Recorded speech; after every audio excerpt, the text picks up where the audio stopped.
Yes people, done with your break. आप लोगों का ब्रेक हो गया, ब्रेक के बाद आपका वापस से स्वागत है।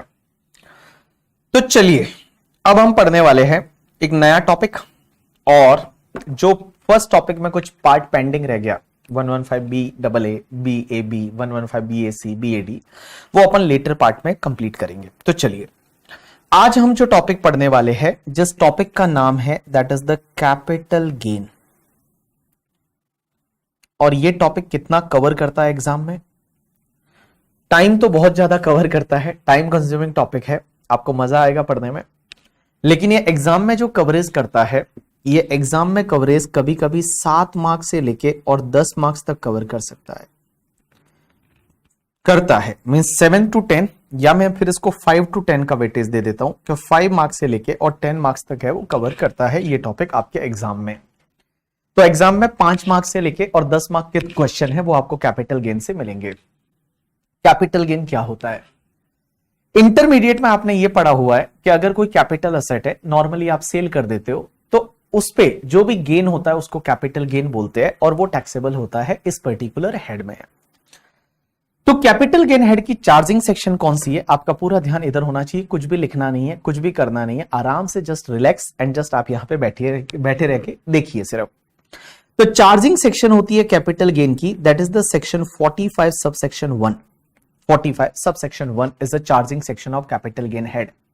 ये सेक्शन बोलती है 45(1) है, ये एक चार्जिंग सेक्शन है, और चार्जिंग सेक्शन बोलती है इस हेड की कि एनी प्रॉफिट और गेन, प्रॉफिट होता है या गेन होता है, arising from transfer of capital asset shall be taxable under the head capital gain in the year in which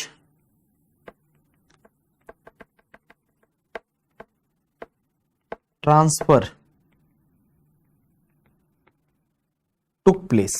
तो देखिए इसकी चार्जिंग सेक्शन क्या बोलती है। यहां पे हम बात कर रहे हैं चार्जिंग सेक्शन की, तो कैपिटल गेन हेड की चार्जिंग सेक्शन। आप बोलेंगे चार्जिंग सेक्शन क्या होता है? चार्जिंग सेक्शन ये बताती है कि इस पर्टिकुलर हेड में आपकी इनकम कब टैक्सेबल होगी। मींस इस पर्टिकुलर हेड में इनकम कब टैक्सेबल होती है। जैसे मैं बताऊं, चार्जिंग सेक्शन नंबर 15 होती है जो आपके सैलरी की चार्जिंग सेक्शन है, सैलरी हेड की, और वो बोलती है कि if there is a employ relationship, और एम्प्लॉय रिलेशनशिप में एम्प्लॉय को कुछ मिलता है, that is taxable under the head salary, तो that is the charging section of salary head. वैसे ही सेक्शन 22 है, ये चार्जिंग सेक्शन है हाउस प्रॉपर्टी हेड की, कि अगर कोई हाउस प्रॉपर्टी है और हाउस प्रॉपर्टी का रेंटल इनकम है, that is taxable under the head house property. वैसे ही सेक्शन 28 है, वो चार्जिंग सेक्शन है बिजनेस हेड की, कि बिजनेस में इनकम कब टैक्सेबल होती है। तो उसी लाइन में सेक्शन 45(1) है, जो कि चार्जिंग सेक्शन है आपके कैपिटल गेन हेड की, कि कैपिटल गेन हेड में इनकम कब टैक्सेबल होती है। तो देखिए ये सेक्शन बोलती है कि अगर आपको कोई प्रॉफिट और गेन होता है from the transfer of a capital asset, from the transfer of the capital asset means transfer of the capital asset, then it is going to be taxable under the head capital gain in the year in which transfer took place। जिस year में transfer होगा उस year में ये tax लगेगा। तो देखिए any profit और gain arising from the transfer of capital asset shall be taxable under the head capital gain in the year in which transfer took place. तो इस डेफिनेशन से हम एक काम करते हैं, इस डेफिनेशन को 3 पार्ट में डिवाइड करते हैं। सबसे पहला पार्ट यहां लिखा हुआ है कि capital gain is taxable in the year in which transfer took place. Now what is the meaning of that? I can take a example. Suppose for an example, मैंने क्या किया, कोई असेट है वो मान लो आज आपको बेच दी, आज की डेट में कोई असेट आपको बेच दी। आपने बोला कि सर आज तो हमारे पास पैसा नहीं है, हम आपको पैसा जो है वो 4 साल बाद पे करेंगे। मैंने कहा ठीक है कोई बात नहीं, मैंने ट्रांसफर प्रॉपर्टी आज कर दी, आप मुझे कंसिडरेशन आफ्टर 2 या 4 या 3 ईयर बाद पे कर रहे हैं। तो क्वेश्चन ये आता है कि क्या कैपिटल गेन आज लगेगा या जिस ईयर में कंसिडरेशन मिलेगा उस ईयर में लगेगा? राइट आंसर इज आज लगेगा, इस ईयर में लगेगा।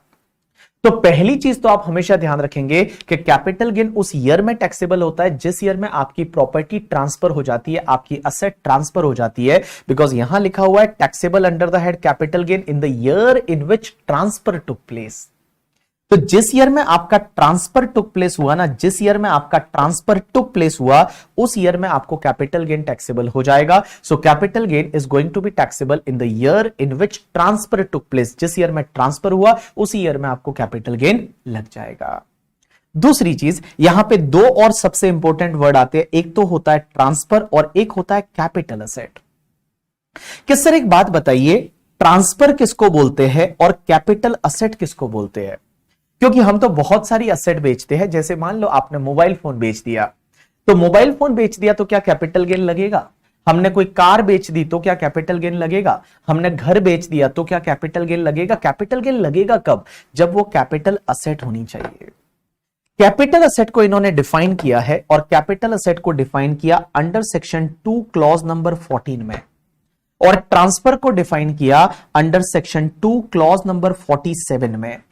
तो सेक्शन 2 क्लॉज नंबर 47 में ट्रांसफर की डेफिनेशन दे रखी है और कैपिटल असेट की डेफिनेशन दे रखी है 2 क्लॉज नंबर 14 में। तो चलिए अपन एक काम करते हैं, सबसे पहले देखते हैं 2 clause number 14 that is definition of capital asset, कि कैपिटल असेट में क्या क्या आएगा। तो all people just focus here, capital asset में क्या क्या आएगा, किसको बोलेंगे कैपिटल असेट? बिकॉज आप कैपिटल असेट ट्रांसफर करोगे तो ही तो कैपिटल गेन लगेगा।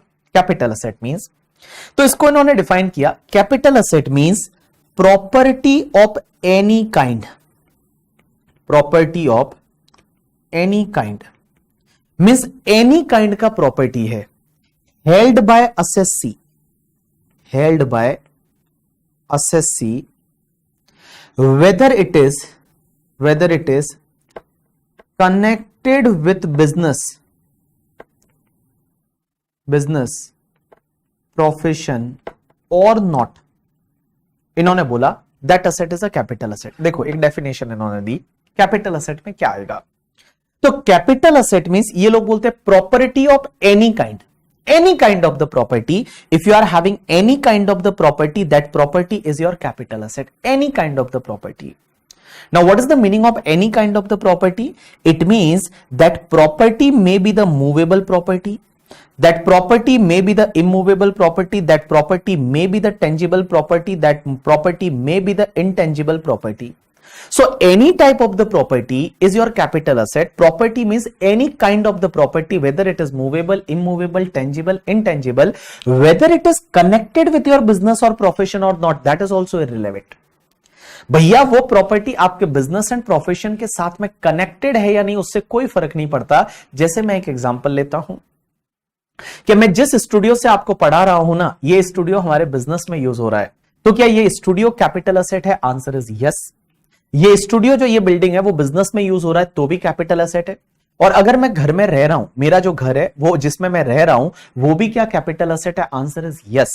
तो आपकी बेटा यहां पे बोला प्रॉपर्टी ऑफ एनी काइंड, किसी भी काइंड का प्रॉपर्टी है, held by assessee, whether it is connected with your business और प्रोफेशन और not, that is called your capital asset.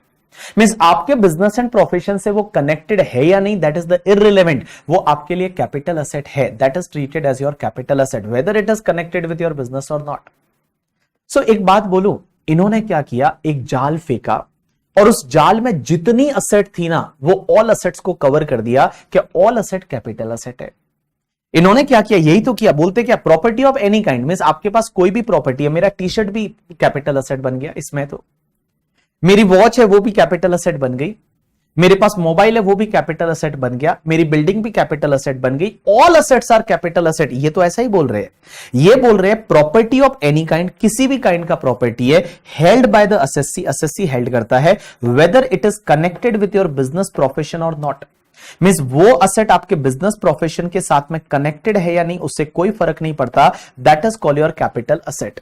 लेकिन बेटा इसमें से इन्होंने कुछ चीजों को एक्सक्लूड कर दिया, कुछ चीजों को इन्होंने एक्सक्लूड कर दिया और बोला कि जाओ तुम कैपिटल असेट नहीं हो।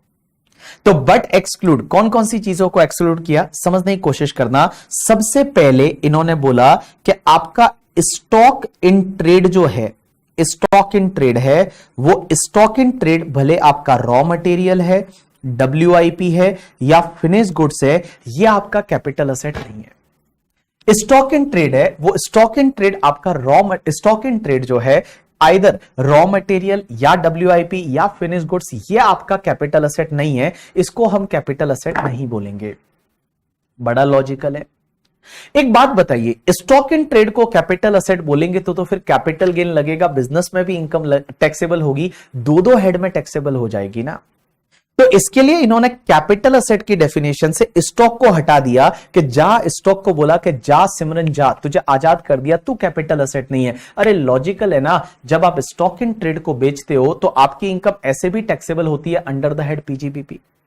जब आप स्टॉक इन ट्रेड को बेचते हो तो आपकी इनकम ऐसे भी टैक्सेबल होती है अंडर द हेड PGBP। जब PGBP हेड में ऑलरेडी टैक्सेबल हो जाती है तो भैया ऑब्वियसली उसी एक ही इनकम पे कैपिटल गेन थोड़ी लग सकता है। दैट्स व्हाई उन्होंने स्टॉक इन ट्रेड को क्या कर दिया, एक्सक्लूड कर दिया।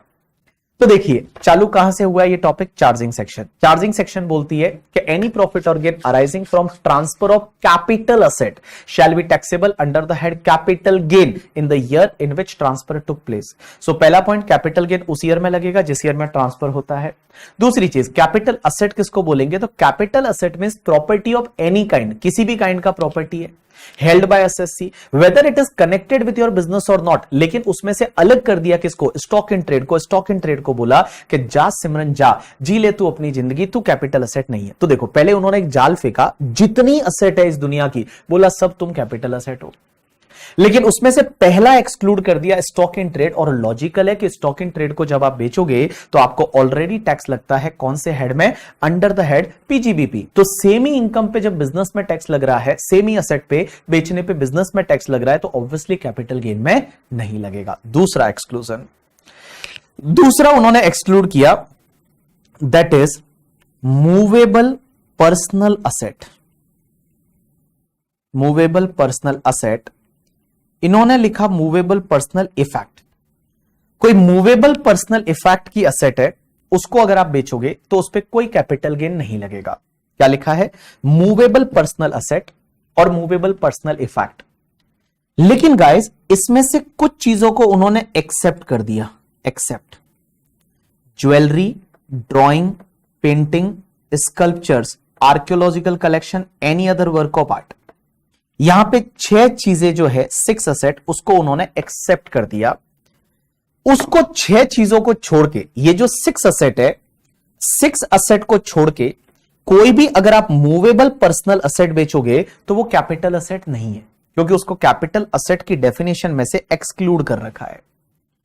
मूवेबल पर्सनल असेट होता क्या है, तो मूवेबल पर्सनल असेट मींस ऐसी कोई भी असेट जिसको असेसी या उसके डिपेंडेंट मेंबर जो है, डिपेंडेंट फैमिली मेंबर है, वो उसको पर्सनल पर्पस के लिए यूज करते हैं, that is called your personal asset.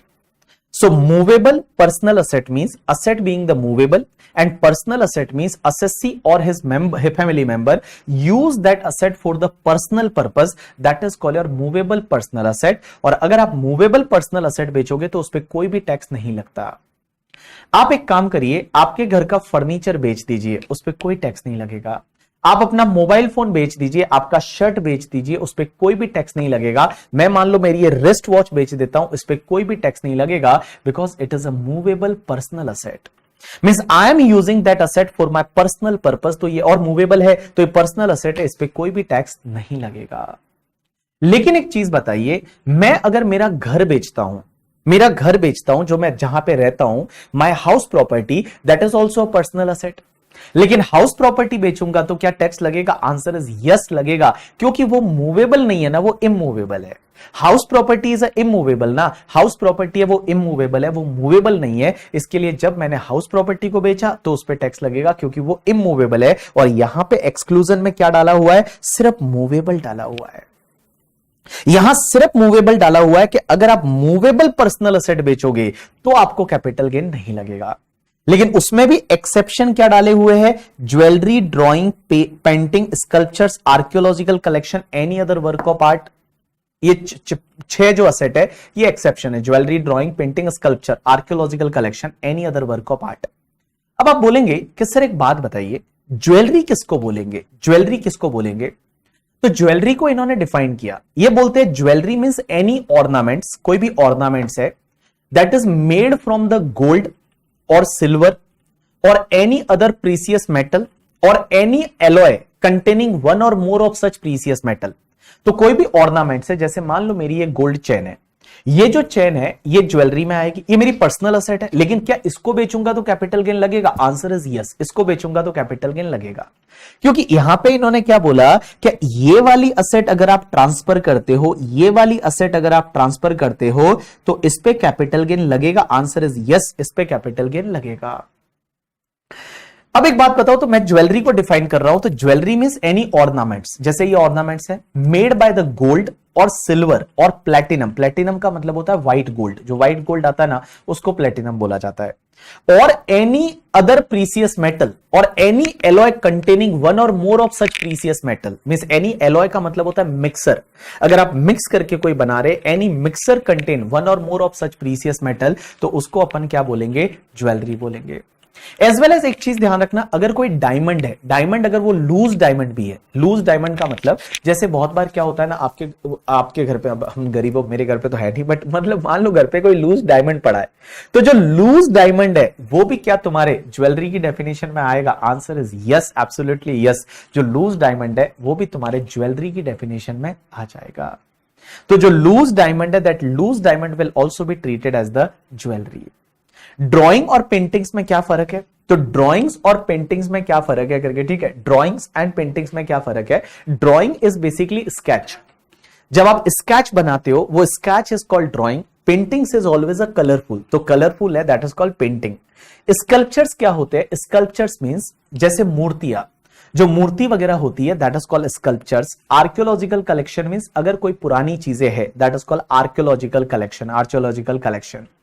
And guys any other work of art, अगर आपने कोई ऐसा आर्ट का वर्क किया है, ऐसा कोई आर्ट का वर्क किया है, that is called any other art of work of art, उसको अगर बेचेंगे तो कैपिटल गेन लगेगा। वर्क ऑफ आर्ट में जैसे फॉर एन एग्जांपल मैंने करेंसी कलेक्शन किया है, मेरे पास में करेंसी का एक ह्यूज कलेक्शन है और वो करेंसी कलेक्शन को मैं अगर करोड़ों रुपए में बेच देता हूं तो any other work of art है, ये आर्ट का वर्क है, तो उस पर्टिकुलर केस में वो कैपिटल असेट माना जाएगा। तो देखिए, पहले इधर देखिए कौन कौन सी असेट बेचेंगे तो कैपिटल गेन लगेगा। तो कैपिटल असेट को इन्होंने डिफाइन कैसे किया? Capital asset means property of any kind, किसी भी काइंड की प्रॉपर्टी हो held by assessee, whether it is connected with your business और प्रोफेशन और not, whether it is connected with your business और प्रोफेशन और नॉट। लेकिन यहां पे कैपिटल असेट में से एक्सक्लूड कर दिया। तो पहले तो इन्होंने क्या कर दिया, एक जाल फेंक दिया, उस जाल में जितनी मछलियां थी वो सब आ गई, जितनी फिश थी वो सब फिशेज उसमें आ गई। फिर उन्होंने एक एक को आजाद किया, चलो तुम कैपिटल असेट नहीं हो। एक तो स्टॉक इन ट्रेड को बाहर निकाल दिया, बोले जाओ तू कैपिटल असेट नहीं है। दूसरा उन्होंने बाहर निकाल दिया मूवेबल पर्सनल असेट, वो बेचारी असेट आती है मूवेबल पर्सनल असेट, बोलती है हमको क्यों कैपिटल असेट मान लो, चलो उनको भी बाहर निकाल दिया। लेकिन 6 असेट जो ऐसी है, 6 असेट ऐसी है जिसको वापस से जाल में डाला, बोला आओ आओ इधर आओ, कहां जा रही हो तुम इधर आओ। कौन कौन सी? Jewellery, drawing, painting, sculptures, archaeological collection and any other work of art.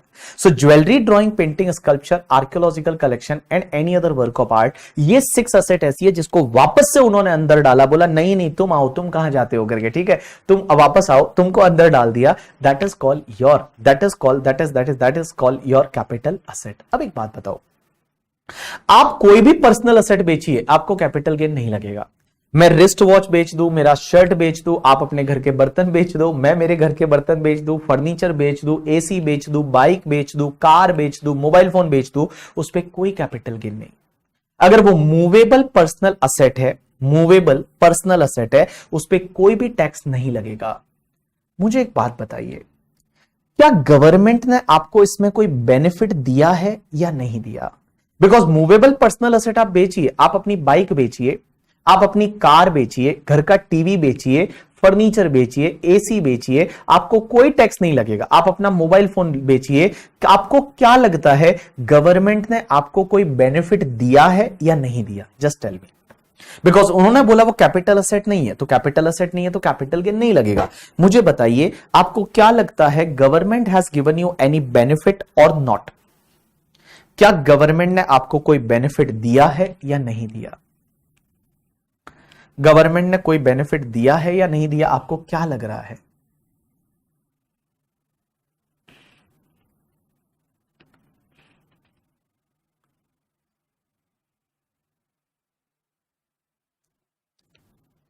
क्या मूवेबल पर्सनल असेट आपने बेचा तो क्या आपको क्या लगता है, government has given you any benefit or not?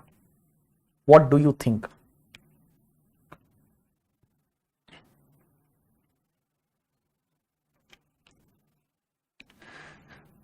बहुत सारे लोग बोल रहे हैं नहीं दिया, कुछ लोग बोल रहे हैं दिया है, कुछ लोग बोल रहे हैं दिया है, कुछ लोग बोल रहे हैं नहीं दिया। राइट आंसर इज, मैं बताऊं, अगर आप मूवेबल पर्सनल असेट बेचते हैं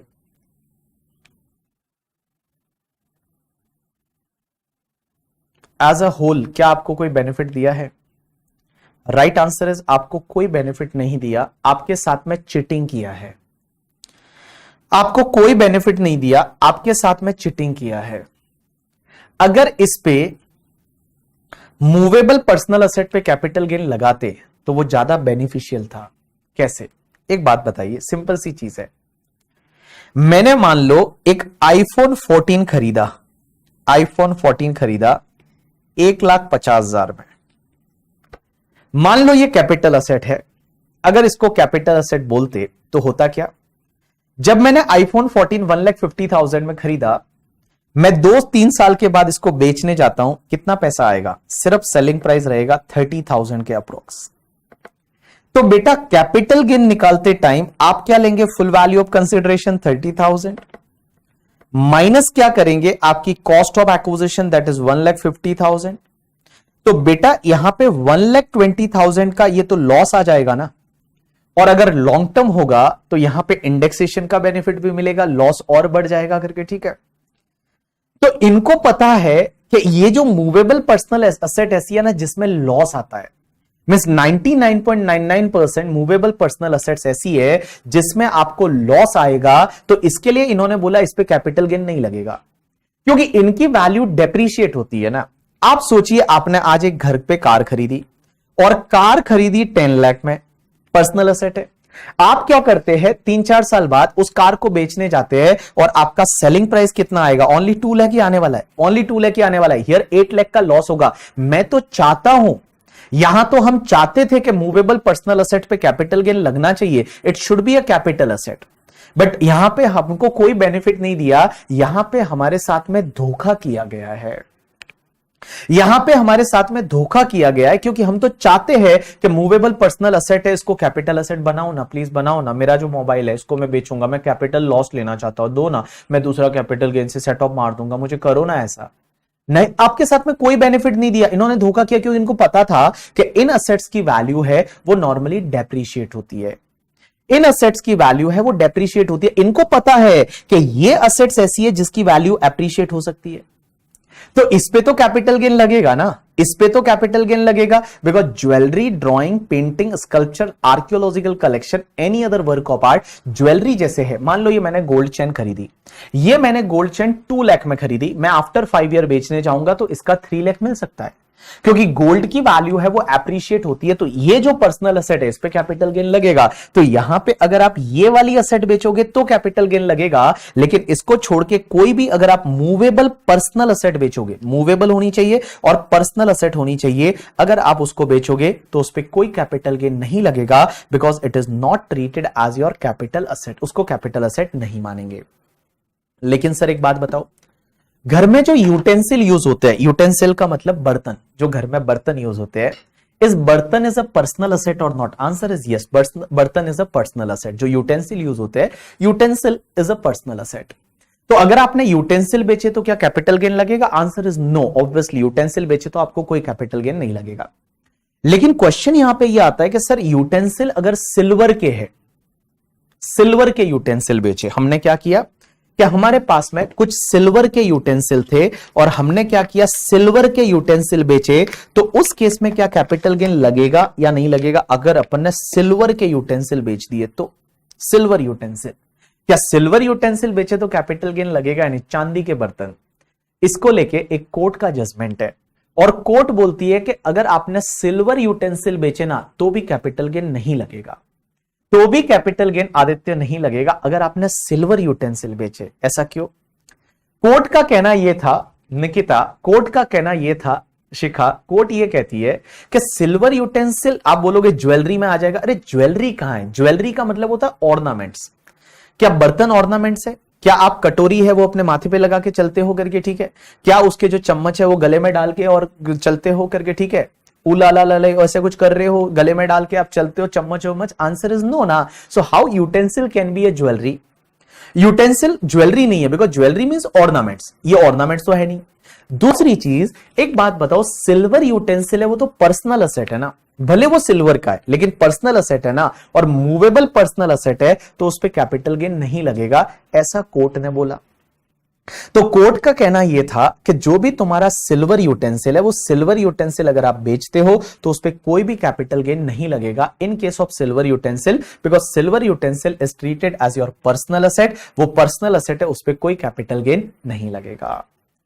लेकिन अगर आपने गोल्ड यूटेंसिल बेचा तो, अगर आपने गोल्ड यूटेंसिल, विदिता गोल्ड यूटेंसिल बेचा तो इसको लेके एक कोर्ट का जजमेंट है, और कोर्ट ने बोला कि गोल्ड यूटेंसिल कैपिटल असेट माना जाएगा, उस पे कैपिटल गेन लगेगा। अगर आप गोल्ड यूटेंसिल बेचते हो, जैसे गोल्ड की थाली, गोल्ड का लोटा, गोल्ड का ग्लास, अगर वो आप बेचते हो तो कैपिटल गेन लगेगा करके, ठीक है?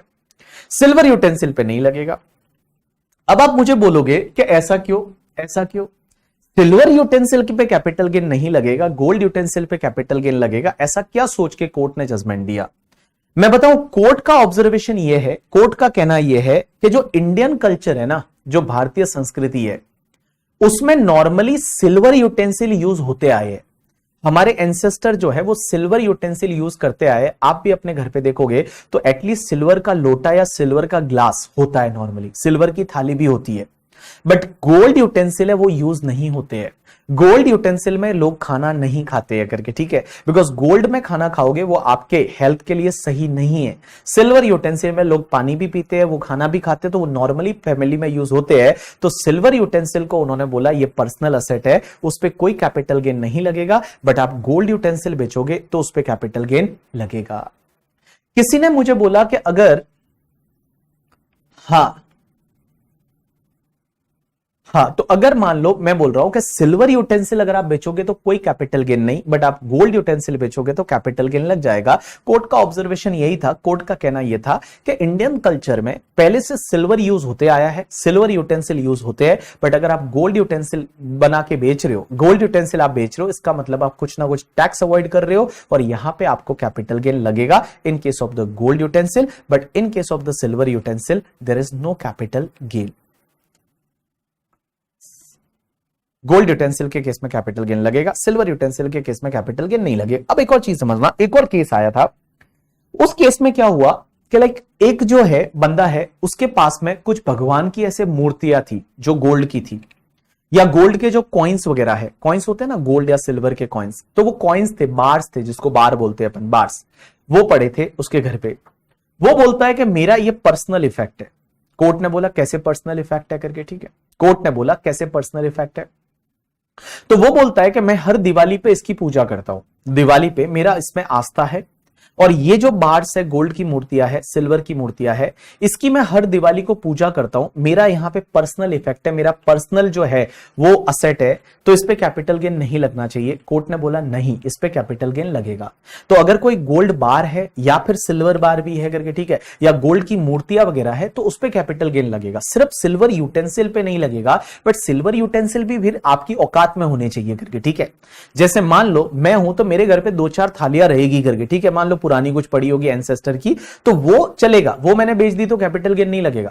मैं क्या करता हूं, बाहर से सिल्वर बार खरीदता हूं, और सिल्वर बार खरीद के थोड़े दिन बाद उसकी थालियां बना बना के बेच रहा हूं, और फिर बोलता हूं ये पर्सनल इफेक्ट है, तो फिर कैपिटल गेन लगेगा। तो मैं अवॉइड कर रहा हूं ना टैक्स को। मींस यहां जेन्युइन होना चाहिए कि वो पर्सनल असेट है, पर्सनल इफेक्ट है, पर्सनल पर्पस के लिए यूज हो रही है, तो उस पर्टिकुलर केस में आपका जो सिल्वर यूटेंसिल है उस पर आपको टैक्स नहीं लगेगा। अब आप मुझे ये क्वेश्चन से पूछोगे कि अगर मान लो सिल्वर की थाली पे आपने डायमंड लगा रखा है करके, ठीक है, तो फिर कैपिटल गेन लगेगा ना। डायमंड लगा रखा है तो डायमंड तो ऑर्नामेंट्स की डेफिनेशन में आता है, डायमंड लगा रखा है तो उस केस में आपको जो है कैपिटल गेन लगेगा। सिल्वर कॉइन्स पे भी कैपिटल गेन लगेगा। अगर आप सिल्वर कॉइन्स बेचते हो कैपिटल गेन लगेगा, क्योंकि सिल्वर यूटेंसिल में कॉइन्स नहीं आता। कॉइन्स कैसे पर्सनल असेट हो सकता है? Personal asset means any asset which is use for the personal purpose. आप पर्सनल पर्पस के लिए कैसे यूज कर रहे हो? कर ही नहीं रहे हो। आप पर्सनल पर्पस के लिए कॉइन्स कैसे पर्सनल पर्पस के लिए यूज कर सकते हो? पर्सनल पर्पस का मतलब यूटेंसिल आप पर्सनल पर्पस के लिए यूज कर सकते हो, फर्नीचर आप पर्सनल पर्पस के लिए यूज कर सकते हो। How coin can be personal asset? तो वो तो पर्सनल असेट ऐसे भी नहीं है, तो उसको बेचोगे तो ऐसे भी आपको कैपिटल गेन लग जाएगा। अब यहां पे एक और चीज समझना, अगर कोई फर्नीचर है और उस फर्नीचर में कोई डायमंड आपने जड़ दिया, मींस फर्नीचर है, उस फर्नीचर में आपने डायमंड लगा दिया, तो फर्नीचर में डायमंड लगा दिया तो क्या उस पे कैपिटल गेन लगेगा? आंसर इज यस, उस पे कैपिटल गेन लगेगा।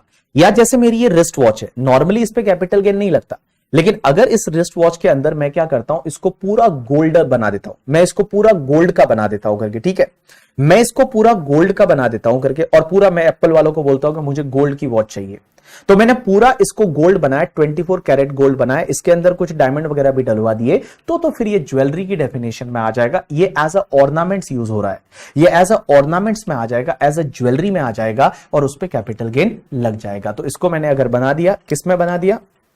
दैट इज द, मैंने इसको जो बनाया वो गोल्ड में बना दिया, इसमें डायमंड लगा दिए, तो फिर ये ज्वेलरी की डेफिनेशन में आ जाएगा और उस पर मेरे को टैक्स लग जाएगा। अब एक और अनिल जो पूछ रहा है, मेरे को सच में समझ में नहीं आ रहा है वो तुम क्या लिख रहे हो, कारवांस क्या होता है, मैंने चेक नहीं किया, मुझे I have to check that.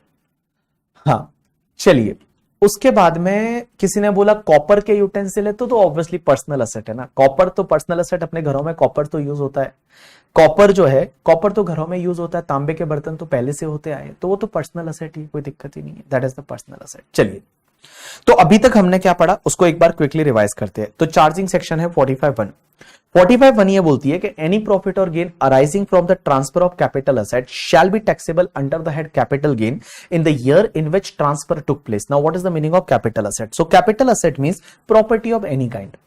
Any kind means movable, immovable, tangible, intangible, whether it is connected with your business or not, उससे कोई फर्क नहीं पड़ता, कैपिटल असेट है। लेकिन एक चीज समझना, इसमें से दो असेट कैपिटल असेट नहीं है। एक तो स्टॉक इन ट्रेड है, वो कैपिटल असेट नहीं है, क्योंकि उसको बेचोगे तो ऑलरेडी आपके बिजनेस में टैक्सेबल हो जाएगी। दूसरी चीज आपकी movable personal asset. Movable personal asset means ऐसी असेट जो आप अपने पर्सनल पर्पस के लिए यूज करते हो, उसको अगर आप बेचोगे तो उस पर कोई भी कैपिटल गेन नहीं लगेगा। लेकिन यहां पे कुछ एक्सेप्शन है। एक्सेप्शन क्या क्या है? Jewellery, drawing, painting, sculpture, archaeological collection, any other work of art and any other work of art तक। तो jewellery, drawing, painting, sculpture, archaeological collection, any other work of art. किसी ने बोला विंटेज कार बेचेंगे तो क्या होगा करके, ठीक है। तो विंटेज कार जो है, विंटेज कार अगर मान लो उसमें आपने कुछ किया नहीं है, means there is no modification and all, nothing is done, पुराना था एज इट इज आपने बेच दिया, तो कैपिटल गेन नहीं लगेगा। लेकिन अगर मान लो आपने कुछ उसको मॉडिफाई करवा दिया, उसमें कुछ ऐसे पंख लगा दिए कि जहां ट्रैफिक है वो वहां उड़ भी रही है कार करके, ठीक है, तो ऐसा कुछ कर लिया, तो there may be a capital gain, because वो any other work of art में आ सकता है, any other work of art में आ सकता है, अदरवाइज उस पर कैपिटल गेन नहीं लगेगा। ठीक है, चलिए अब एक और चीज समझना। सर आप बोल रहे हो मूवेबल पर्सनल असेट में कार पे कैपिटल गेन नहीं लगता, लेकिन एक बात बताओ, कार अगर बिजनेस में यूज हो रही है तो कैपिटल गेन लगेगा या नहीं? या जैसे ये एसी है जो मेरे स्टूडियो में लगा हुआ है, इस एसी को मैंने बेचा तो कैपिटल गेन लगेगा या नहीं? Answer is yes. एसी को अगर मैंने बेचा तो कैपिटल गेन लगेगा। मैंने मेरे बिजनेस वाली जो कार है उसको बेचा तो कैपिटल गेन लगेगा, क्योंकि ये पर्सनल असेट नहीं है ना, ये तो बिजनेस की असेट है। तो जो कार मेरे बिजनेस में यूज हो रही है उसको अगर मैं बेचूंगा तो कैपिटल गेन लगेगा। मैं जो ऑफिस में एसी यूज हो रहा है उस पे कैपिटल गेन लगेगा, क्योंकि ये बिजनेस की असेट है, ये पर्सनल असेट कहां है? ये पर्सनल असेट नहीं है। फिर आप बोलोगे सर यहां तो गवर्नमेंट को लॉस हो जाएगा, क्योंकि अगर कोई कार है सर आपने पहले 10 लाख में खरीदी थी, आप 2-4 साल बाद बेचोगे तो उस केस में तो गवर्नमेंट को फायदा हो जाएगा, सॉरी गवर्नमेंट को लॉस हो जाएगा, क्योंकि आपकी कॉस्ट ज्यादा रहेगी। Answer is no. उस केस में क्या होता है, मैं आपको आगे जाके बिजनेस में सिखाऊंगा ये, कि जब भी आप ऐसी असेट बेचते हो ना जो कि आपकी लाइक बिजनेस में असेट है, जैसे ये डेप्रिशिएबल असेट है, तो उसमें क्या होता है ना, फुल वैल्यू ऑफ कंसिडरेशन लेते हैं और फुल वैल्यू ऑफ कंसिडरेशन में से कॉस्ट क्या लेस करते हैं पता है? WDV, रिटर्न डाउन वैल्यू जो होती है WDV वो कॉस्ट बनती है, और WDV कम हो सकती है ना, WDV कम हो सकती है क्योंकि WDV तो मींस आप उस पे जो डेप्रीशिएशन ले रहे हैं, तो डेप्रीशिएशन लेने के बाद जो WDV रहती है, दैट WDV तो आपकी लेस हो सकती है ना, और जब WDV लेस है तो उस केस में भैया यहां कैपिटल गेन का चांस बनता है और गवर्नमेंट को प्रॉफिट पे टैक्स मिल सकता है।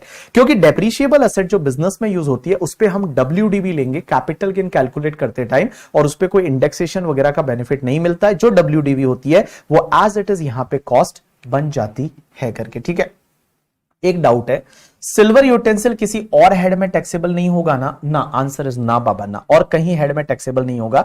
देखो इनकम टैक्स में कैपिटल रिसीट होती है ना, वो सिर्फ कैपिटल गेन में टैक्सेबल होती है, और ये कैपिटल रिसीट है, तो और कहीं पे ये टैक्सेबल नहीं होगा करके, ठीक है। कैपिटल गेन में टैक्सेबल नहीं हो रहा तो ऐसा नहीं कि आप अदर सोर्सेज में टैक्सेबल हो जाएगा। अदर सोर्सेज में क्या टैक्सेबल होगा? जो आपकी रेवेन्यू रिसिट होती है वो टैक्सेबल हो सकती है अदर सोर्सेज में, but capital receipt is not going to be taxable in any other head other than the capital gain. चलिए अब उसके बाद में हम तीसरा एक्सेप्शन पढ़ते हैं। लॉ मेकर्स बोलते हैं कि अगर आप rural agriculture land in India बेचते हो, rural agriculture land in India, तो वो भी आपकी कैपिटल असेट नहीं है। मैंने लिखा है rural agriculture land in India. So अगर आप rural agriculture land in India, ये रूरल एग्रीकल्चर लैंड बेचते हो तो उस पे कैपिटल गेन नहीं लगेगा, रूरल एग्रीकल्चर लैंड इंडिया की है। लेकिन क्वेश्चन ये आता है कि सर एक बात बताइए, ये रूरल एग्रीकल्चर लैंड किसको बोलेंगे? तो मैं बोलूं rural agriculture land is a land which is situated in rural area, rural area में सिचुएटेड है। तो ऐसी कोई एग्रीकल्चर लैंड जो रूरल एरिया में सिचुएटेड है उसको बोलेंगे rural agriculture land in India.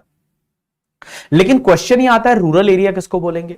तो रूरल एरिया उस एरिया को बोलेंगे जो कि अर्बन एरिया नहीं है। रूरल एरिया उस एरिया को बोलेंगे जो कि अर्बन एरिया नहीं है। बट क्वेश्चन ये आता है अर्बन एरिया किसको बोलेंगे? तो अर्बन एरिया उस एरिया को बोलेंगे जो रूरल एरिया नहीं है करके, ठीक है। आप क्या ऐसा लिखोगे? Answer is no. तो देखिए मैंने क्या बोला, rural agriculture land is a land which is situated in rural area, but what is the meaning of rural area? Rural area is an area which is not an urban area, but what is the meaning of urban area? Can I say that urban area is an area which is not a rural area? Answer is no. तो पहली चीज तो ये rural agriculture land in India means like agriculture land which is situated in rural area. Now question is that what is the meaning of rural area? They have not defined the rural area, but they have defined the urban area.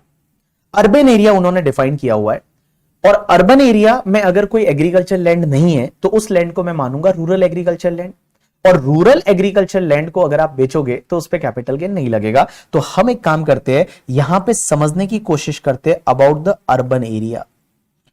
Urban area क्या होता है? All people just focus here, urban area. तो urban area को उन्होंने define किया। अब urban area किसको बोलते हैं? तो all people focus here. Law makers बोलते हैं कि अगर किसी म्युनिसिपैलिटी का, कोई भी म्युनिसिपैलिटी है या कंटोनमेंट बोर्ड है या ग्राम पंचायत वगैरह जो है, नगर पालिका है, म्युनिसिपैलिटी, उस म्युनिसिपैलिटी का अगर पॉपुलेशन है ना वो 10,000 और मोर है, मींस म्युनिसिपैलिटी का, इस म्युनिसिपैलिटी का पॉपुलेशन इज 10,000 और मोर, तो ये वाला जो एरिया है ये आपका हो जाएगा अर्बन एरिया। लास्ट सेंसस के हिसाब से देखना है, लास्ट सेंसस कब हुआ था? आई थिंक 2011 में हुआ था। लास्ट जनसंख्या गणना, लास्ट जनसंख्या गणना जो हुई थी वो लास्ट जनसंख्या गणना कब हुई थी? 2011 में। तो अपना जो प्रीवियस ईयर है उससे पहले जो लास्ट सेंसस हुआ था उस सेंसस के हिसाब से अगर किसी भी एरिया का पॉपुलेशन 10,000 और मोर, नॉट 10,000 रुपीज, इट्स 10,000 और मोर है, that area is called urban area. लेकिन एक चीज समझना, अगर उस पर्टिकुलर एरिया का पॉपुलेशन जो है, उस पर्टिकुलर एरिया का पॉपुलेशन अगर 10,000 से ज्यादा है, मींस 10,000 से ज्यादा है, बट अप टू 1 लाख है पॉपुलेशन, अप टू 1 लाख है, तो बेटा ये वाला एरिया जो है ये तो अर्बन एरिया है ही है। इसके साथ साथ में ये बाहर का जो 2 किलोमीटर का एरिया रहेगा ना, ये 2 किलोमीटर का एरिया भी आपका अर्बन एरिया बन जाएगा। बाहर का जो सराउंडिंग एरिया रहेगा 2 किलोमीटर तक का, ये 2 किलोमीटर तक का एरिया है, ये भी आपका अर्बन एरिया बन जाएगा अगर उस पर्टिकुलर म्युनिसिपैलिटी की पॉपुलेशन जो है वो 10,000 से ज्यादा है बट अप टू 1 लाख है। लेकिन एक चीज समझना, अगर इस म्युनिसिपैलिटी का पॉपुलेशन जो है that population is more than 1 lakh up to 10 lakhs है, तो अगर more than 1 lakh up to 10 lakhs है तो गाइस ये वाला एरिया है, ये तो अर्बन एरिया है ही है। इसके बाहर का जो आपका 6 किलोमीटर का एरिया रहेगा ना, that 6 kilometre area is also treated as your urban area. Means ये जो 6 किलोमीटर का एरिया है that 6 kilometre area will be treated as urban area. लेकिन बेटा अगर उस म्युनिसिपैलिटी का पॉपुलेशन 10 लाख से ज्यादा है तो उस केस में बेटा ये वाला एरिया तो अर्बन एरिया है ही है, इसके बाहर का जो 8 किलोमीटर का सराउंडिंग एरिया रहेगा, जो 8 किलोमीटर का सराउंडिंग एरिया रहेगा, मींस ये जो 8 किलोमीटर का एरिया रहेगा, this 8 kilometre area is also treated as the urban area. All people just pay attention. Shreya इधर देखना, हम बात कर रहे हैं कैपिटल असेट में क्या नहीं आएगा, तो कैपिटल असेट में rural agriculture land in India नहीं आएगा। But what is the meaning of rural agriculture land in India? So rural agriculture land in India is an agriculture land in India which is situated in rural area. But guys, what is the meaning of rural area? That is they have not defined, they have defined the urban area. Now what is the meaning of urban area? तो urban area को define कर रखा है। ये लोग बोलते हैं urban area means municipality का ऐसा एरिया जहां का पॉपुलेशन 10,000 और मोर है। म्युनिसिपैलिटी का ऐसा एरिया जहां का पॉपुलेशन 10,000 और मोर है, ये आपका अर्बन एरिया है। लेकिन if this population is more than 10,000 up to 1 lakh, more than 10,000 up to 1 lakh, तो ये तो अर्बन एरिया है ही है भाई गाइस। इसके बाहर का जो 2 किलोमीटर का एरिया है ना, ये 2 किलोमीटर का एरिया भी आपका अर्बन एरिया बन जाएगा। If this population is more than 1 lakh up to 10 lakh, more than 1 lakh है बट अप टू 10 लाख है, तो बाहर का 6 किलोमीटर का एरिया है, ये भी अर्बन एरिया बन जाएगा। If this population is more then 10 lakh, तो बाहर का 8 किलोमीटर का एरिया है, ये 8 किलोमीटर का एरिया भी आपका अर्बन एरिया बन जाएगा। अगर मान लो कोई एग्रीकल्चर लैंड यहां पे सिचुएटेड है, कोई एग्रीकल्चर लैंड है जो यहां पे सिचुएटेड है, तो उसको मैं बोलूंगा rural agriculture land in India. और अगर आप इसको ट्रांसफर करेंगे तो आपको कैपिटल गेन नहीं लगेगा क्योंकि ये कैपिटल असेट नहीं है। लेकिन सर एक बात बताइए, ये मेजरमेंट कैसे करेंगे? Means how we will measure that, इसको मापेंगे कैसे? 2 किलोमीटर, 6 किलोमीटर, 8 किलोमीटर। तो लॉ में ये लिखा हुआ है it has to be measured aerially, आपको इसको एरियली मापना पड़ेगा। एरियली का मतलब होता है bird flight distance. Bird fly का जो डिस्टेंस होता है, जैसे पक्षी उड़ता है, जो बर्ड फ्लाई उड़ता है ना, जैसे क्या होता है, रोड तो होती है वो अपन अपने हिसाब से बनाते हैं। जो रोड होती है वो रोड तो अपन अपने हिसाब से बनाते हैं, बिकॉज कहीं पे मंदिर आ गया, मस्जिद आ गया तो उधर से रोड ले लेते हैं। पक्षी ऐसा नहीं करता। जो बर्ड फ्लाइट डिस्टेंस होता है, मींस आपको क्या करना है, एयर का डिस्टेंस लेना है। Bird flight distance that 2 kilometre, 6 kilometre और 8 किलोमीटर है, वो आपको लेना है। अब आप मुझे बोलेंगे प्रैक्टिकल लाइफ में सर ये कैसे पॉसिबल होता है? प्रैक्टिकल लाइफ में ये बहुत ही डिफिकल्ट है बर्ड फ्लाइट डिस्टेंस लेना।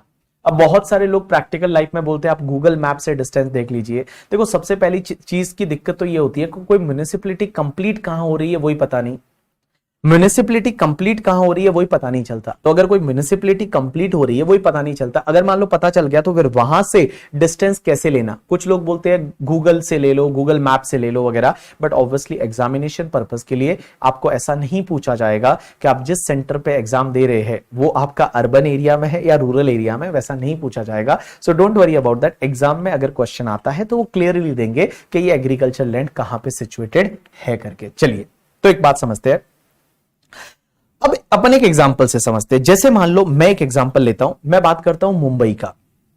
मुंबई की जो बीएमसी है, बीएमसी जिसको बोलते हैं हम ब्रह्ममुखी मुंबई म्युनिसिपल कॉर्पोरेशन या बॉम्बे म्युनिसिपल कॉर्पोरेशन बोल सकते हैं आप।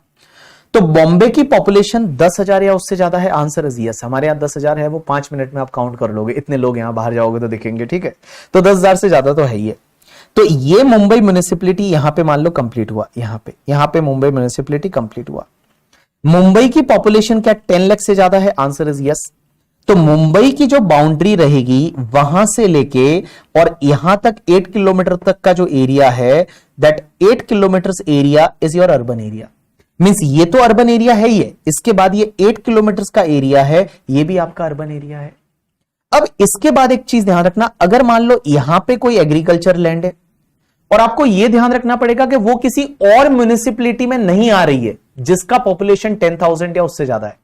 अगर मान लो इस मुंबई के बाद में एक नई म्युनिसिपैलिटी चालू होती है, that is the new Bombay municipality, या एक है थाने म्युनिसिपैलिटी, तो वो अलग डिस्ट्रिक्ट है, थाने न्यू बॉम्बे। तो थाने म्युनिसिपैलिटी में मान लो थाने म्युनिसिपैलिटी की पॉपुलेशन 10,000 या उससे ज्यादा है और वो उसमें कवर हो जाता है, तो फिर ये वाला एरिया, वो वाला जो मैं हाईलाइट कर रहा हूं, वो भी अर्बन एरिया हो जाएगा ना, क्योंकि वो किसी और म्युनिसिपैलिटी जो है, किसी और म्युनिसिपैलिटी की लिमिट्स में काउंट हो रहा है। और उस म्युनिसिपैलिटी की अगर पॉपुलेशन 10,000 या उससे ज्यादा है, तो उस केस में बेटा ये वाला तुम्हारा जो है वो अर्बन एग्रीकल्चर लैंड माना जाएगा। अब एक और चीज समझना यहां पे, तो मैंने क्या बोला, अब आपका डाउट, अगर ऐसा कोई डाउट है कि सर मान लो हमारा कोई खेत है, वो खेत ऐसे है, मींस ऐसे आ रहा है, इसका कुछ पार्ट 8 किलोमीटर के अंदर आ रहा है और कुछ पार्ट 8 किलोमीटर के बाहर जा रहा है करके, ठीक है। तो इसमें कैसे करेंगे, आई डोंट नो। उसमें ऑब्वियसली आप प्रोपोर्शनेटली करेंगे कि यहां तक का जो भी आपका एग्रीकल्चर लैंड रहेगा वो आपका अर्बन है, इसको बेचोगे तो कैपिटल गेन लगेगा, इसको बेचोगे तो कैपिटल गेन नहीं लगेगा। तो प्रोपोर्शनेट पार्ट पे कैपिटल गेन लगेगा, प्रोपोर्शनेट पार्ट पे कैपिटल गेन नहीं लगेगा। अब एग्रीकल्चर लैंड का मतलब होता है जो आपके गवर्नमेंट रिकॉर्ड में एग्रीकल्चर लैंड होना चाहिए, मींस गवर्नमेंट रिकॉर्ड में आप उस पर एग्रीकल्चर एक्टिविटी करते हैं, वो एग्रीकल्चर लैंड होना चाहिए। वो ऐसा नहीं कि आपने एनए करा रखा है, एनए करा रखा होता है वो नॉन एग्रीकल्चर हो जाता है, नॉन एग्रीकल्चर नहीं चलेगा। यहां पे गवर्नमेंट रिकॉर्ड के हिसाब से वो आपका एग्रीकल्चर लैंड होना चाहिए, तो उसको अपन एग्रीकल्चर लैंड बोलेंगे। यू गॉट माई पॉइंट और नॉट? यस। अब एक और चीज समझना, तो मैंने यहां पे क्या क्या बताया समझने की कोशिश करना। मैंने बताया कैपिटल असेट किसको बोलेंगे, प्रॉपर्टी ऑफ एनी काइंड, किसी भी काइंड की प्रॉपर्टी है, that is the capital asset. But उसमें से एक्सक्लूड कर दिया क्या क्या, एक तो stock in trade, because stock in trade को बेचते हैं तो ऐसे भी बिजनेस में टैक्स लग जाता है।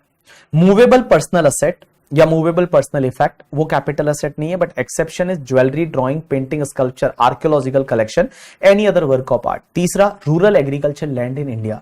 सो rural agriculture land in India है, वो आपकी कैपिटल असेट नहीं है, अगर आप उसको ट्रांसफर करेंगे तो कैपिटल गेन नहीं लगेगा। लास्ट पॉइंट, लॉ मेकर्स बोलते हैं कि एक तो गोल्ड बॉन्ड्स 1999, एक है गोल्ड बॉन्ड्स 1999, ये आजकल तो है नहीं, पहले हुआ करते थे, बट अभी भी नाम दे रखा है इसके लिए मैं लिख रहा हूं गोल्ड बॉन्ड्स 1999। और एक है तुम्हारे deposit certificate issued under gold monetisation scheme 2015। 2015 में गवर्नमेंट ने एक गोल्ड मोनेटाइजेशन स्कीम लाई थी, और गोल्ड मोनेटाइजेशन स्कीम के अगर आपके पास कोई डिपॉजिट सर्टिफिकेट है तो वो डिपॉजिट सर्टिफिकेट कैपिटल असेट नहीं है, अगर आप उसको बेचोगे तो उस पर कोई कैपिटल गेन नहीं लगेगा।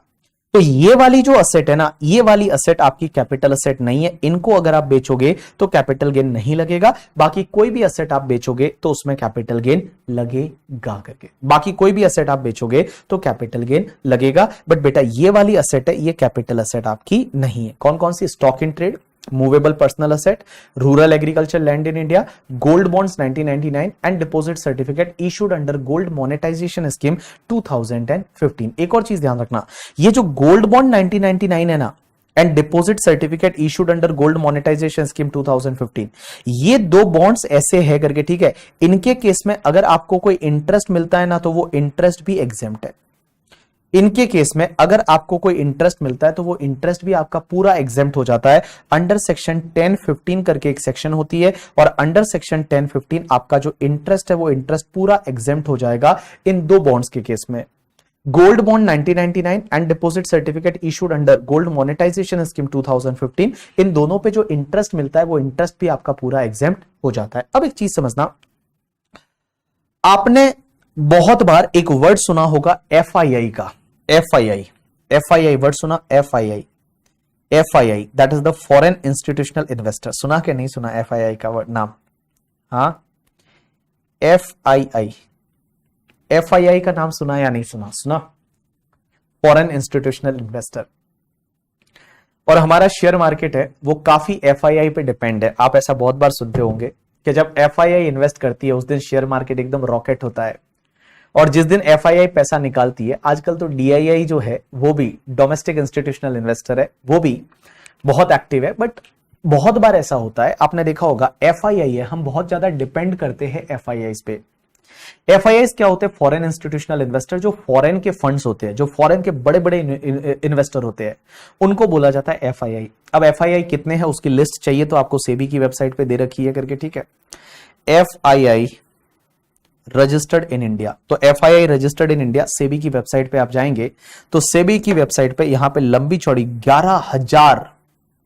11,039 इतने आज एफआईआई है। देखेंगे आप 1 to 25 यहां दिख रहे हैं, 11,000 एफआईआई है जिसको रजिस्टर कर रखा है सेबी ने।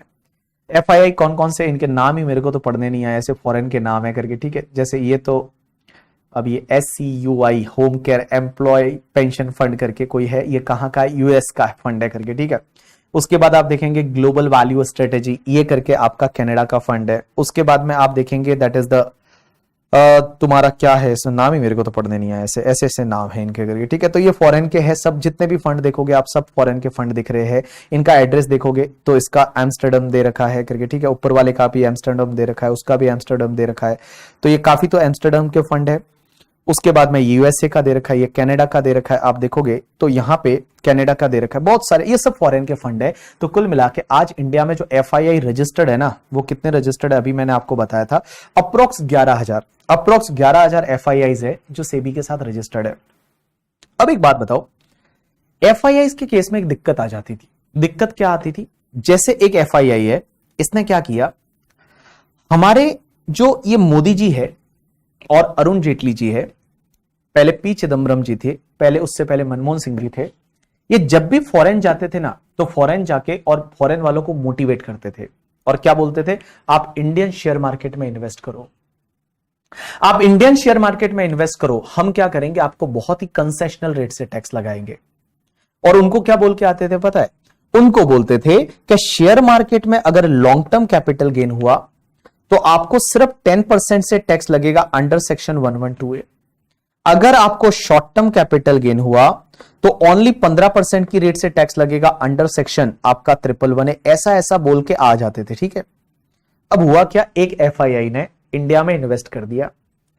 एक एफआईआई ने एक ही दिन में मान लो 5,000 करोड़ के शेयर्स खरीदे, 5,000 करोड़ के शेयर्स खरीदे, और मान लो 5-6 दिन बाद उसने वही शेयर 7,000 करोड़ में बेच दिए। 7,000 करोड़ में शेयर्स बेच दिए, मींस 2-3 दिन बाद 7,000 करोड़ में शेयर बेच दिए। तो यहां पे इसको गेन कितना हुआ, 2,000 करोड़ का गेन हुआ।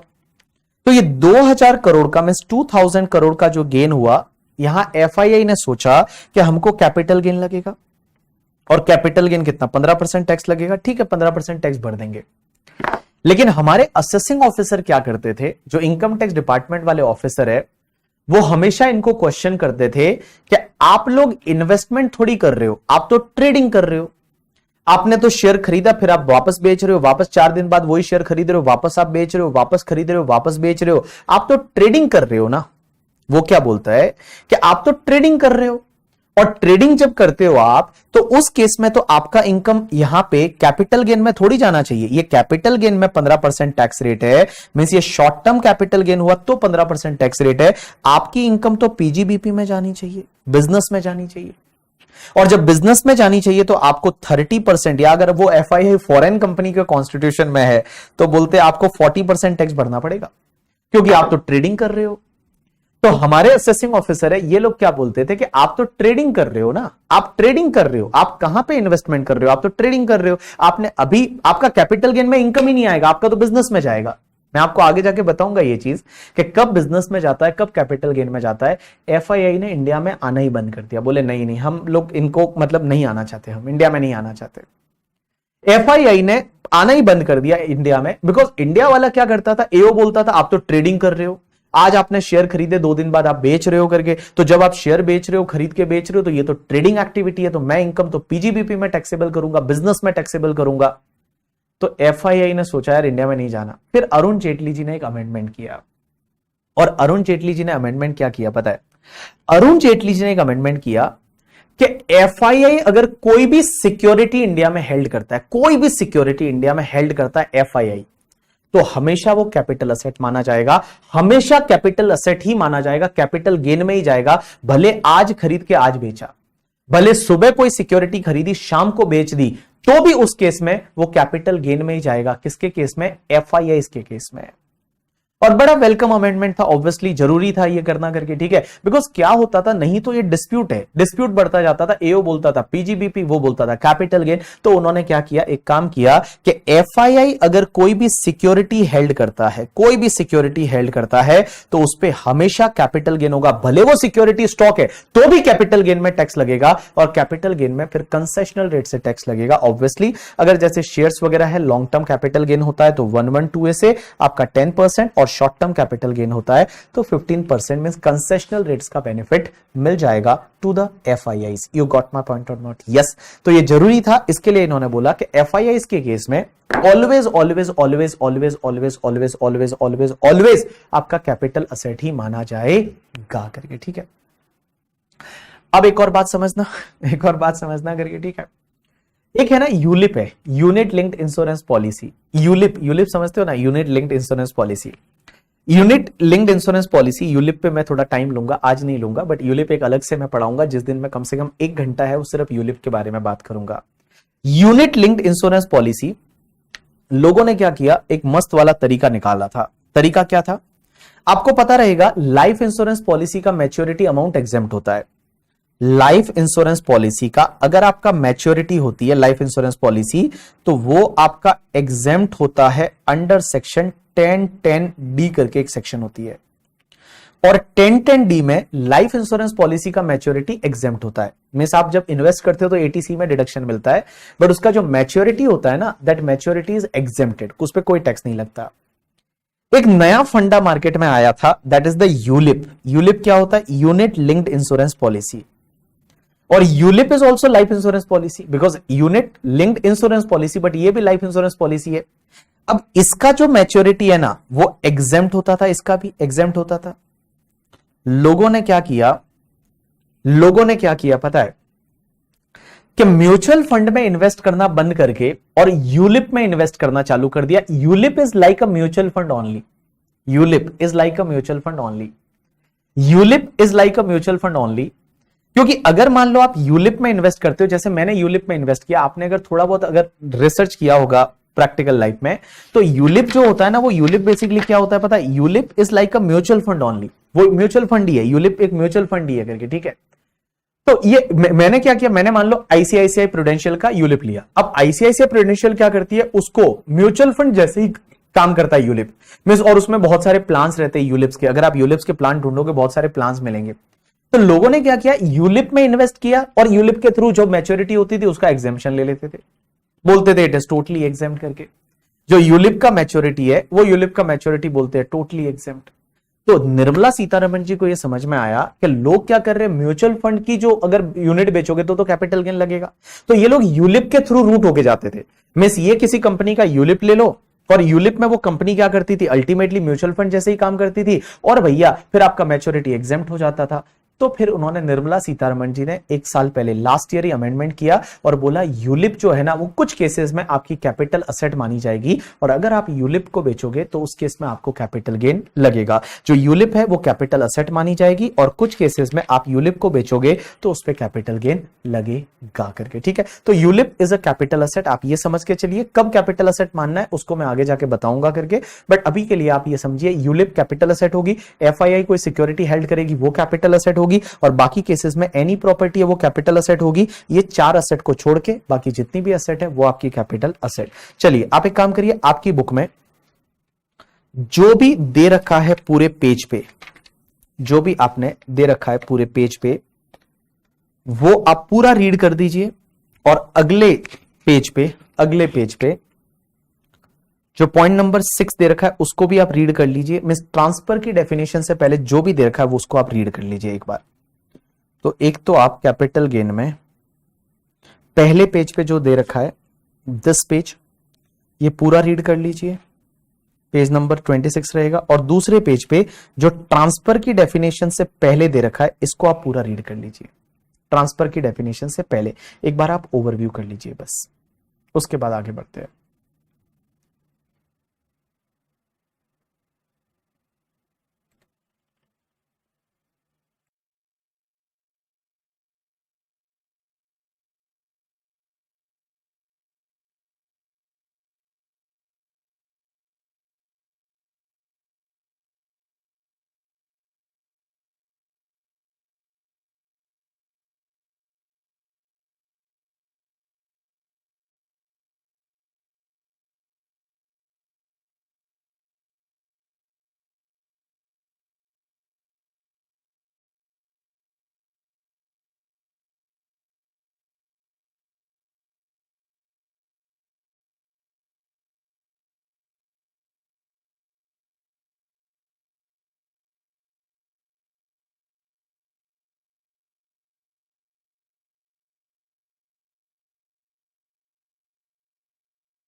यस पीपल,